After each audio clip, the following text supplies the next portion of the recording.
Welcome back to the world today. The police in California are searching the Seacom Lake Park as investigations continue into last week's shootings in San Bernardino, in which 14 people were killed.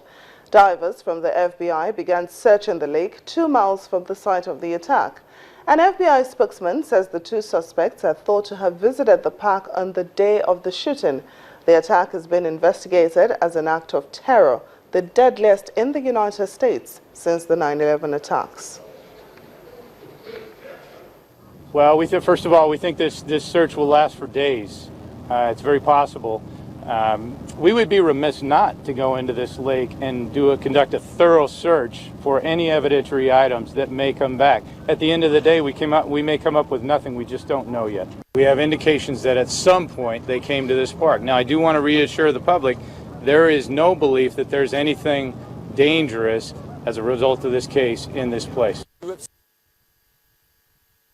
Meanwhile, the White House says it might ask Congress to reform the Fiancee visa program that allowed California shooter Tashfin Malik to enter the United States, but not until investigations are complete.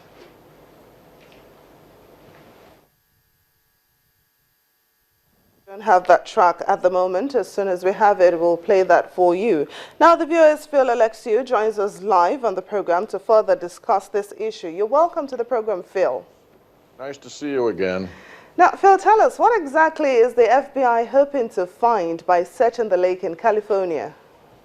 Well, what the FBI has found out, they've heard reports that the couple, Syed Farouk and Tashfin Malik, may have been around the lake area on the day of the shooting. So what they're thinking might be the case is perhaps something might have been destroyed or thrown in there. They're really trying to find a digital trail because the police have already told the public that the couple tried to smash their cell phones. So what other digital devices, what other electronic trail might they be able to find? And certainly with the lake, you know, you might consider somebody throwing something in there, but anywhere they have been seen or reported to be seen, they are going to uncover those areas as best they can. No area will go uncovered, as the FBI director in charge has been saying. Now, Phil, we know the investigation is expanding to involve a larger network of people like Enrique Marquez. Now, what was his role in the San Bernardino shooting? Well, this Enrique Marquez guy is very interesting, and he certainly seems to have an awful lot of information that the FBI think that he can help with the case, except that Enrique Marquez it's been reported that he ended up buying the weapons that were used in the attack on December 2nd because Syed Farouk had asked him to. Now, Farouk and Marquez were known to be really good friends, so Marquez buys the weapons. There's also some information that perhaps maybe Marquez might have been converted to Islam. And also maybe he might have there's reports that he married Syed Farouk's sister-in-law. So there's a big connection between Marquez and this couple, at least with Syed Farouk, and he seems to have a lot of information. Was he involved in some potential attack a couple of years ago? They're looking into that. And we know that he checked himself into a health facility on the day of the attack. So he's sort of all over the place in this case right now. Now, Phil, let's talk about one of the shooters, Tashfin Malik, who got into the United States on the Fiancee visa program. My question is, how come the couple were not picked up by intelligence officials if they had been radicalized for so long? Yeah, well, that is what they're really trying to uncover, right? I mean, here is someone who comes in on a visa, this K-1 visa, and a fiancé visa. And so basically the way it goes is you get interviewed from the U.S. Embassy in Pakistan where she came from. There are 5 other agencies that check her out. And so what ends up happening is Syed would file for a petition to get her to come over, and she goes through a variety of things. Why she wasn't picked up, nobody can understand why. But you might look at it this way. She's really one out of 519 Pakistanis who came over, And so maybe she just fell through the cracks. But there has to be an explanation, and they don't even know why yet. Well, the VOA is Phil Alexia. Thank you so much for joining me on the program. Sure thing. In other news, negotiators at the UN Climate Change Conference in Paris are frantically trying to reach a global agreement by tomorrow.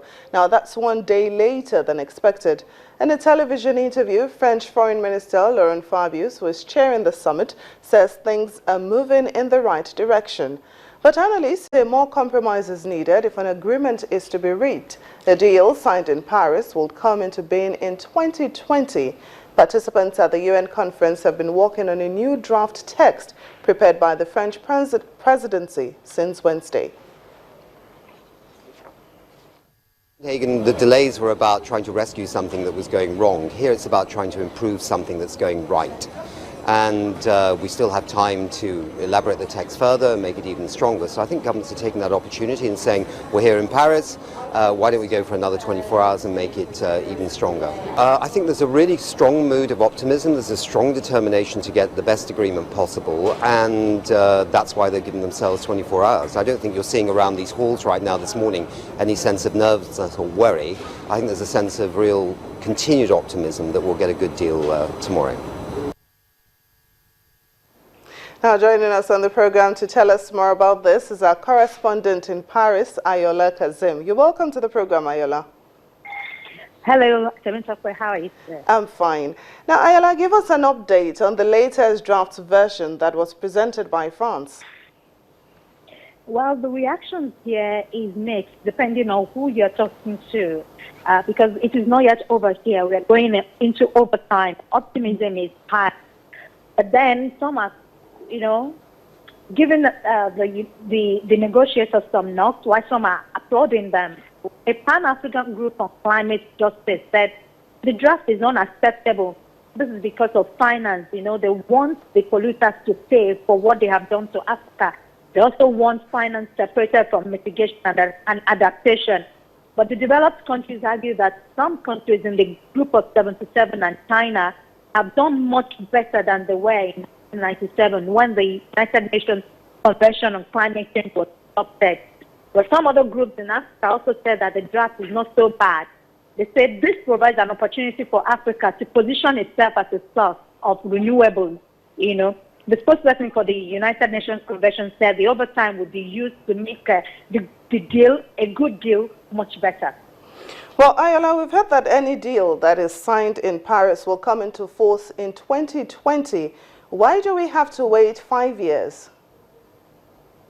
Well, that is because we already have a subsisting agreement at the moment. It's known as the Kyoto Protocol. It ends in 2020. So what they are basically doing is to plan towards the end of that Kyoto Protocol. Kyoto Protocol is still in force. It elapses in 2020. And then this is the plan. We don't know what the Paris deal will be known as of now, but it is mainly to plan towards what happens after the current deal expires in 5 years' time. That's why we are having all these talks and conferences and the negotiations. Well, Ayola Kasim, thank you so much for joining us on The World today. Thank you. Coming up in a moment, festive decorations made of recycled and environmentally friendly materials adorn the streets of the Bolivian capital, La Paz, as Christmas draws nearer. Please stay with us.